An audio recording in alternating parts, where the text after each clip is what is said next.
শুভাশিস দা, এক্ষেত্রে একটু আমি বাংলাদেশ প্রসঙ্গ আনছি, তার কারণ পাকিস্তান কিন্তু বলেছে যে বাংলাদেশকে পাশে চাই। এই মুহূর্তে দাঁড়িয়ে পাকিস্তানের, যেটা তুমি খুব সুন্দর করে বললে, যে পাকিস্তানের ইকোনমি, তার যে স্ট্যাটাস সেটা ডাউনফলে রয়েছে। বাংলাদেশেরও আমরা সেই একই পরিস্থিতি দেখছি, যে সেখানে উন্নতি তো কিছু নেই, একের পর এক সমস্ত ইন্ডাস্ট্রি বন্ধ হচ্ছে, কেউ আর ওখানে বিজনেস করতে চাইছে না। এমন একটা দেশকে পাকিস্তান পাশে চাইছে যার নিজেরই এই মুহূর্তে কোনো কিছু করার সেই ক্ষমতাটাই নেই। দেখো, আমি তোমাদের চ্যানেলেই বোধহয় কিছুদিন আগে বলেছিলাম একটা কথা, সেটা হচ্ছে পাকিস্তান আর বাংলাদেশের রিলেশনশিপটা অনেকটা হচ্ছে একটা উলঙ্গ এবং একটি ভিখারির বন্ধুত্ব।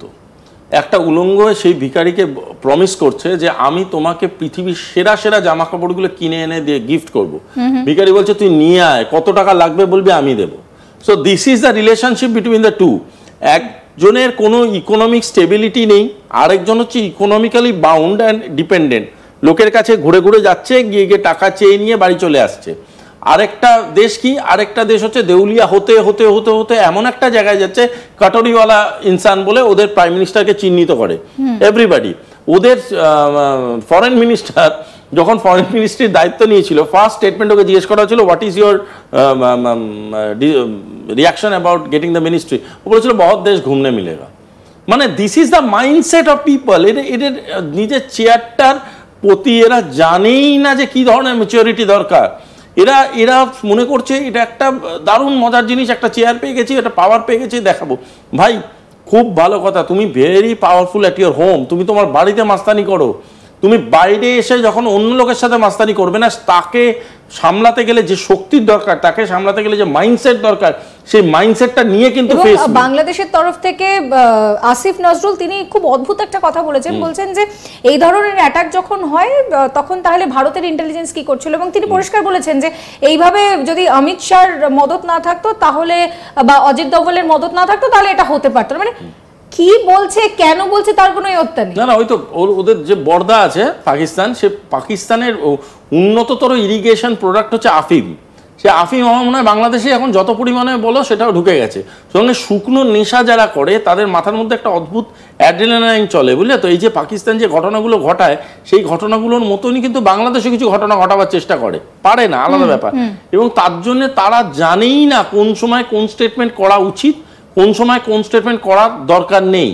একটা লোক নিজের যদি মানসিকভাবে নিজের উপরে কন্ট্রোল না থাকে, সে কি বললো না বলে ইটস ইররেলেভেন্ট। একটা জিনিস জেনে রাখো, Bangladesh is not a relevant country to the world. Bangladesh is only relevant to India because it is our immediate নেবার, দ্যাটস ইট। বাংলাদেশ এমন কোনো ইকোনমি নয়, বাংলাদেশ এমন কোনো মিলিটারি পাওয়ার নয়, বাংলাদেশ এমন কোনো অ্যালাইড পাওয়ারও নয় যাকে নিয়ে খুব একটা ভাবনা চিন্তা করতে হবে। আমি আরও একটা কথাই অ্যাড করে দিচ্ছি, বাংলাদেশের মতনই আয়তনে যদি ছোট বড় ভাবো সেরমভাবে, তার থেকে অনেক এগিয়ে মিয়ানমার নিয়ে আমরা তর্ক করতে পারি, কথা বলতে পারি। আমরা নেপাল নিয়ে তর্ক করতে পারি, কথা বলতে পারি। আমরা ভুটানের কালচারাল ডিপ্লোমেসি নিয়ে কথা বলতে পারি। বাংলাদেশ অতটা কোনো রেলেভেন্ট কান্ট্রি নয়। আজকের ডেটে Bangladesh is just a territory, যেটাকে পাকিস্তান চেষ্টা করবে ব্যবহার করতে যদি কোনো সামরিক অ্যাটাক পাকিস্তানের উপরে আসে। ভাই পালাবার তো জায়গা লাগবে। দ্বিতীয় জিনিসটা ওরা ব্যবহার করবে তাদের যে টেরার আউটফিটসগুলো আছে, সেটা যদি বাংলাদেশ হয়ে ভারতবর্ষে ঢোকানোটা সুবিধা হয়। যদি সেটা হয়, আমি তোমাকে একটা কথা পরিষ্কার ক্লিয়ারলি বলে দিচ্ছি, সেটা হলো কেউ পান খায়, পানের ভিতরে দেওয়া চুনটাকে ছেড়ে দিয়ে না। পান যদি খায় চুন সমেত খাবো। সুতরাং পানে চুন লাগাবে কি লাগাবে না সেটা তোমার decision. This is a clear indication from India. যদি তুমি পানে চুন দিয়ে পানটাকে রাখো, পান খাবো সঙ্গে চুনও খাবো, তখন যেন চুন চিৎকার না করে ভাই আমার তো কোনো দোষ নেই, তুমি পান খেতে গিয়ে আমাকে কেন খাচ্ছ সাথে। Simple and straight. আমি একটা পরিষ্কার ইন্ডিকেশন ভারত সরকারের বুঝতে পারছি, this time is the time. আমরা অনেক ভদ্রতা, অনেক সভ্যতা দেখিয়েছি, এইবার ভারত বোঝাবে ভারত কি কি করতে পারে। শুধু জলবন্ধেরটা এখন অব্দি পেপার ওয়ার্কে আছে, তো ইমপ্লিমেন্টেশন স্টেজ জাস্ট স্টার্ট হবে। ইমপ্লিমেন্টেশন স্টেজ যে মুহূর্তে চলে যাবে না, কি এফেক্ট হয় সেটা যখন দেখতে পাবে গোটা পৃথিবীর লোক, তখন বাংলাদেশের রিয়াকশনসগুলো শোনার অপেক্ষায় আমি থাকলাম। শুভাশিস দা, আমরা একদম আমাদের শোয়ের শেষে চলে এসেছি। একটা জিনিস ভীষণ জানতে ইচ্ছে করছে যে এর আগেও আমরা দেখেছি যে এই ধরনের প্রক্রিয়া হতে অনেকটা সময় লাগে, এবারও কি সেই ডিলে হবে? আবারও কি একটা প্রক্রিয়ার মধ্যে দিয়ে আমাদেরকে যেতে হবে?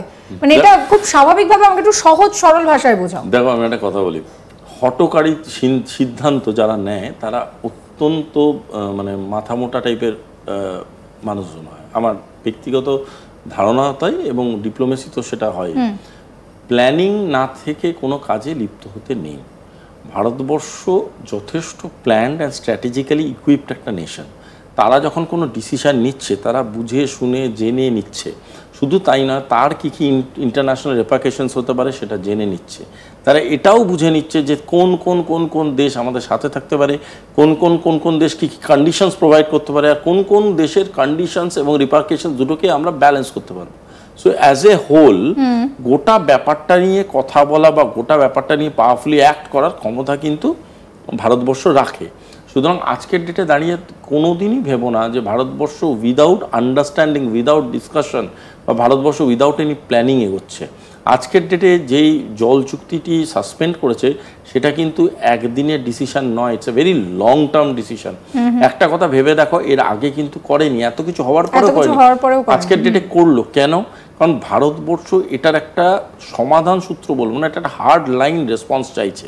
সুতরাং আমার বিশ্বাস এই হার্ড লাইন রেসপন্স, যেমন তোমাকে অন্য উত্তরের আগে বললাম পঞ্চমুখী একটা রেসপন্স, সেই পঞ্চমুখী রেসপন্সটা হবে, এবং সেই পঞ্চমুখী রেসপন্সটা এমন হবে যেটা একটা সাধারণ ভারতীয় মানুষ থেকে শুরু করে একটা পাকিস্তানের উচ্চতর ডিপ্লোম্যাট পর্যন্ত বুঝতে পারবে, এবং তারা কেঁপে উঠবে ভেবে যে কেন আমি ভুল করেছিলাম। শুভাশিস দা, এক্ষেত্রে একটু আমি বাংলাদেশ প্রসঙ্গ আনছি, তার কারণ পাকিস্তান কিন্তু বলেছে যে বাংলাদেশকে পাশে চাই। এই মুহূর্তে দাঁড়িয়ে পাকিস্তানের, যেটা তুমি খুব সুন্দর করে বললে, যে পাকিস্তানের ইকোনমি, তার যে স্ট্যাটাস সেটা ডাউনফলে রয়েছে। বাংলাদেশেরও আমরা সেই একই পরিস্থিতি দেখছি যে সেখানে উন্নতি তো কিছু নেই, একের পর এক সমস্ত ইন্ডাস্ট্রি বন্ধ হচ্ছে, কেউ আর ওখানে বিজনেস করতে চাইছে না। এমন একটা দেশকে পাকিস্তান পাশে চাইছে যার নিজেরই এই মুহূর্তে কোনো কিছু করার সেই ক্ষমতাটাই নেই। দেখো, আমি তোমাদের চ্যানেলেই বোধহয় কিছুদিন আগে বলেছিলাম একটা কথা, সেটা হচ্ছে পাকিস্তান আর বাংলাদেশের রিলেশনশিপটা অনেকটা হচ্ছে একটা উলঙ্গ এবং একটি ভিখারির বন্ধুত্ব। একটা উলঙ্গ সেই ভিখারিকে প্রমিস করছে যে আমি তোমাকে পৃথিবীর সেরা সেরা জামা কাপড়গুলো কিনে এনে দিয়ে গিফট করব। ভিখারি বলছে তুই নিয়ে আয়, কত টাকা লাগবে বলবি আমি দেবো। So this is the relationship between the two. একজনের কোনো ইকোনমিক স্টেবিলিটি নেই, আরেকজন হচ্ছে ইকোনমিক্যালি বাউন্ড অ্যান্ড ডিপেন্ডেন্ট, লোকের কাছে ঘুরে ঘুরে যাচ্ছে, গিয়ে গিয়ে টাকা চেয়ে নিয়ে বাড়ি চলে আসছে। আরেকটা দেশ কি, আরেকটা দেশ হচ্ছে দেউলিয়া হতে হতে হতে হতে এমন একটা জায়গায় যাচ্ছে, কাটরিওয়ালা ইনসান বলে ওদের প্রাইম মিনিস্টারকে চিহ্নিত করে এভরিবাডি।